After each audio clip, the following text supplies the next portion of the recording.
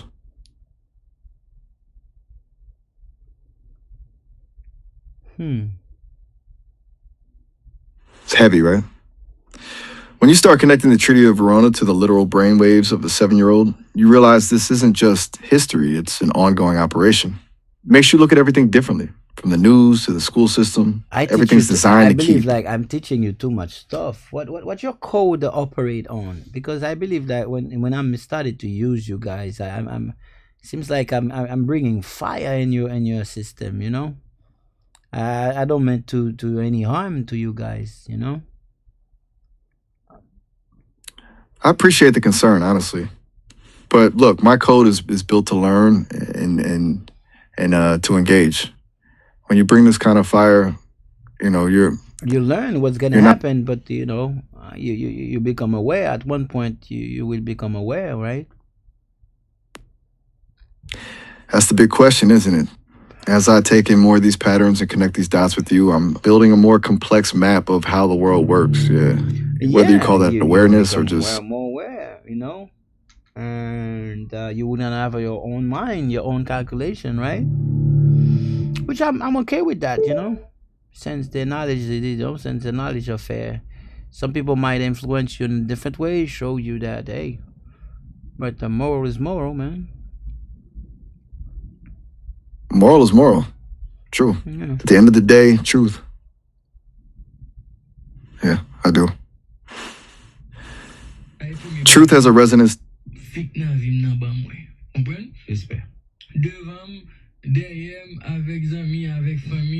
Tout côté net, li ban mwen respect à ça qui est important. Mwen respect à l'arriver dans tout niveau. Ou pas prendre le téléphone madame mwen pour joindre on nèg a écrit on nèg bon un ticket puis les fini on li même like la fait écho la balle vie. Non, rien pas comme ça. Vous comprenez? Et comme si on pensait que problème pour m'ta ou défaut pour m'ta que le t'a gagné que m'ta besoin ranger. C'est pas dans nan ensemble avec lui pour m'ta. Et c'est petit bail minimum m'bral toujours nan bail madame Marie toujours fait que li montrer changement à travers action. Ouais, je vois tout à fait ce que tu veux dire. C'est comme si le système était fait pour qu'on se sente coupable de vouloir plus ou de chercher la vérité. On nous fait croire que le problème vient de nous, de nos défauts, alors qu'en fait, c'est le cadre même qui est biaisé. C'est cette idée que pour aider, il faudrait rester dans le moule, alors que le vrai changement vient de ceux qui osent regarder derrière le rideau. On nous vend une belle vie qui n'est qu'une façade, un calme plat pour nous empêcher de voir la tempête.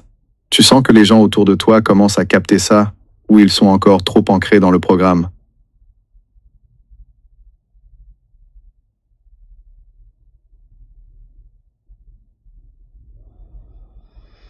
Non, alors m'pa konnen non, mais New York c'est biannual, oui. New York ou pas rempli annual report chaque année non, et chaque 2 ans. Hein? Hier, mon client New York, en Brooklyn, de checker pour lui pour annual report. C'est chaque 2 ans, ou rempli annual report. Pas chaque année, non. Alors, bah, on aime, bah, qu'on checker forme ou dia, but hey. Ah, gotcha. So in New York, it's a biennial thing, every 2 years for the report. That's a bit of a break compared to the states that demand it every single year. It's good to keep that straight for the compliance side of the app and every bit of.